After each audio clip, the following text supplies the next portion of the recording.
Bonjour à tous et bienvenue, c'est Gaël dans Simple et Gratuit. Et aujourd'hui, je voulais déjà vous remercier parce qu'on est de plus en plus nombreux et j'adore cette chaîne. Pourquoi? Parce que j'en ai une autre où personne ne participe vraiment.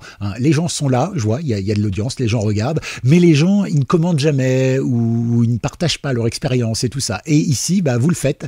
Et donc, je voulais vous remercier. Voilà, c'est aussi peut-être pour ça que je fais autant de vidéos sur cette chaîne. C'est parce que je me sens bien avec vous et je voulais vous remercier. Voilà, parce que c'est sympa de pouvoir partager. Moi, je partage ce que je veux, ce que j'aime. Et puis après, vous aussi, vous partagez dans les commentaires entre vous. Et puis de temps en temps, ça m'inspire pour faire une nouvelle vidéo. Voilà, c'est un petit peu un cercle vertueux. Merci à vous. Et vous êtes de plus en plus nombreux à suivre cette chaîne, à vous abonner et à vous sentir concernés. Ça fait plaisir. Merci donc à tous. Allez, je sais, je pourrais vous féliciter, vous dire merci pendant des heures parce que je suis assez loquace comme garçon. Mais aujourd'hui, on va parler de Google. Google Dorking. Qu'est-ce que c'est que ça? Alors, c'est considéré comme du Google hacking. Vous trouverez les deux termes un petit peu sur Internet, mais en fait, pas du tout. C'est simplement le fait de bien se servir des outils. C'est ce que je vous apprends sur cette chaîne depuis le début, c'est-à-dire que je vous présente pas des services comme ça, je vous apprends à vous en servir comme ça, à la fin de la vidéo, même si j'ai parfois beaucoup parlé, vous savez vous servir de l'outil, vous vous en servez bien, voilà, contrairement à plein qui font la même chose que moi, parce que il y en a plein, je suis pas le premier évidemment, j'ai pas eu l'idée de génie, mais c'est vrai que ces gens-là, en général, ils vous montrent juste les screenshots, les petites captures d'écran qu'il y a déjà sur le site habituel, et puis ils vous expliquent pas comment ça marche, et c'est un peu dommage. Donc moi, j'essaye toujours de vous montrer un petit peu comment on s'en sert, parce que le but c'est d'apprendre évidemment. Alors aujourd'hui, le Google Dorking, c'est tout simplement l'art de bien interroger la base de données. Vous voyez, Google derrière son petit système simple, ce qu'on appelle une entry ici, un champ de recherche, d'accord? Vous pouvez taper n'importe quoi et vous allez trouver une bonne info. Mais si vous connaissez les mots-clés qui font que vous allez être plus précis quand vous allez poser la question à la base de données, vous aurez de meilleurs résultats tout de suite. Les journalistes s'en servent énormément, les journalistes internationaux notamment, quand ils essayent de soulever des lièvres, des réseaux de pédophilie, d'arnaque, de choses comme ça. Voilà, ils se servent beaucoup de ça, ils se servent beaucoup du dark web parce que souvent il y a des puissants à l'intérieur qui essayent de les museler, etc. Et donc pour retrouver les bonnes infos, on le fait, d'accord? Donc là, quand on cherche quelque chose, par exemple, on va chercher le nom de ma chaîne YouTube, d'accord? Donc là, je vais faire simple et gratuit. Donc je l'écris vraiment comme elle s'écrit sur mon site. J'appuie et regardez, paf, je suis même pas dedans, c'est n'importe quoi quand même. Alors Google, t'as perdu ton truc ou quoi? Bon, en tout cas, simple et gratuit, évidemment, ce sont des sites qui sont mieux référencés et tout ça. Alors je leur fais pas de pub, et simplement, je suis sur le même créneau, sauf que moi, je le fais en vidéo. Voilà. Donc, comment je fais pour retrouver ma vidéo? Alors, je peux taper derrière YouTube, je peux taper plein de trucs, etc. Sachez qu'il existe donc des mots-clés, d'accord? Et donc, ces mots-clés, je vais vous en donner certains. Tiens, par exemple, ici, vous pouvez taper site, par exemple. Quand vous tapez site, deux points, après, vous pouvez taper ce que vous voulez, par exemple youtube.com par exemple. Et si je fais ça et qu'après je tape ma recherche, en fait il va chercher ma recherche uniquement sur le site de youtube.com. Ça veut dire qu'il va ignorer tous les autres. S'il y en a un qui s'appelle yourub.com par exemple, il sera pas dedans, d'accord? Donc il va vraiment chercher que sur YouTube le mot-clé que je pourrais lui proposer, d'accord? On peut également lui proposer InTitle. Voilà, InTitle, c'est un petit mot-clé très très pratique. Title, voilà. Alors InTitle, ça va permettre quoi? Ça va permettre tout simplement de recenser tous les mots qui sont dans les titres des sites internet, d'accord? Par exemple, Ouest France, Telegram, Le Monde, le Courrier Indépendant, l'Hebdomadaire d'Armor, enfin voilà, tous vos sites internet, tous les sites internet, ceux-ci aussi, d'ailleurs, vous voyez, tout ça, ce sont des titres, tous ces gros trucs-là, en fait, lui, il va chercher précisément dans les titres, et donc, vous pouvez faire InTitle, par exemple, je ne sais pas moi, Macron, d'accord? Hop, Macron, site, par exemple, hop, vous pouvez cumuler et là vous mettez www.lemonde.fr et vous allez avoir que les sites, que sur le site du Monde, les articles ou en tout cas les titres qui contiennent le mot Emmanuel Macron. Vous voyez, vous pouvez faire ça et multiplier tout ça. Autre mot-clé qui peut être très pratique, c'est le INURL, URL.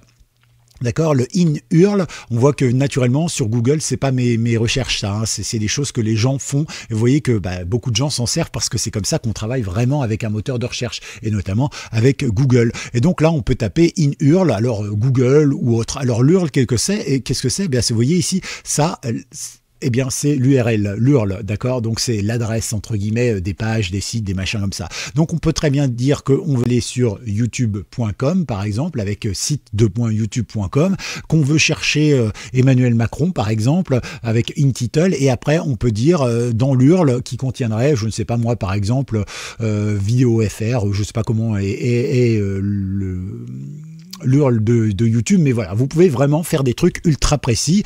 Vous pouvez même utiliser des petits mots, par exemple, vous pouvez faire, je ne sais pas moi, file type. Ah ouais, file type, c'est pas mal. File type, ça permet de chercher des fichiers en particulier, d'accord? File type 2 points, par exemple, bah, PDF. Voilà, vous cherchez en PDF, et là, vous allez tomber donc que sur des PDF. Donc, si vous cherchez, par exemple, je ne sais pas moi, tiens, je l'ai mal écrit ici.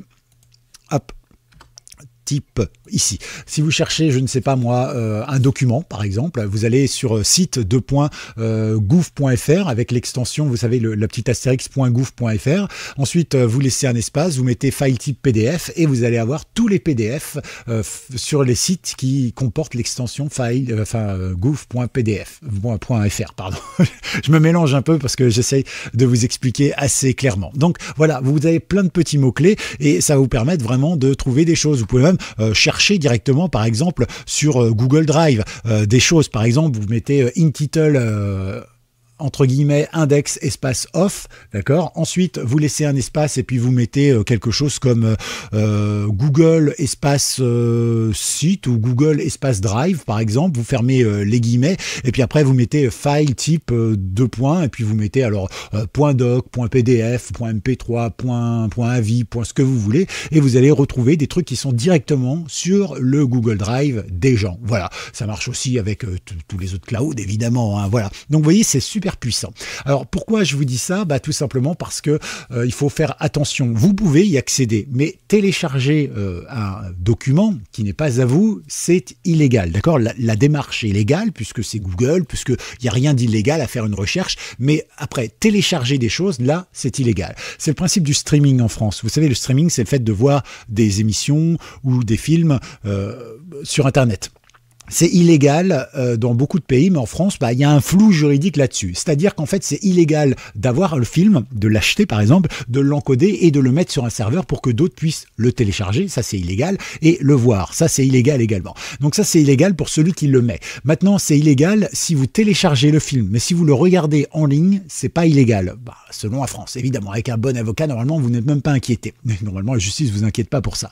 D'accord? Pourquoi? Parce que la France part du principe, il faudra vérifier que ça n'avait pas changé, mais normalement c'est comme ça, que en fait tout ce qui se trouve sur Internet, tant que vous ne le téléchargez pas, bah, en fait vous n'utilisez pas l'œuvre, vous ne conservez pas l'œuvre. Si vous n'avez pas l'œuvre à vous, et bah, c'est qu'en fait bah, vous n'avez pas escroqué et piraté cette œuvre. D'accord? Donc là c'est pareil, si vous récupérez un document qu'on ne vous a pas donné et dont vous n'avez pas l'œuvre, théoriquement, bah, vous n'êtes pas, s'il n'est pas mis à disposition sur un site internet grand public, téléchargé ici, etc., théoriquement, vous n'êtes pas censé le faire. D'accord? Et c'est ce qui s'est passé il n'y a pas longtemps avec un hacker, c'était il y a quelques années quand même, maintenant je compte en années parce que mes cheveux disparaissent au fur et à mesure que mon âge grandit, mais dans le principe, il s'est passé ça, c'est-à-dire que c'est un hacker, je crois qu'il était français ou belge, quelque chose comme ça, et il s'est fait arrêter par la police, par l'État qui a porté plainte parce qu'il était rentré sur un site, on va dire, affilié à la sécurité sociale. Et il avait plein de trucs, il avait les radios des gens, il avait les dossiers, etc., etc.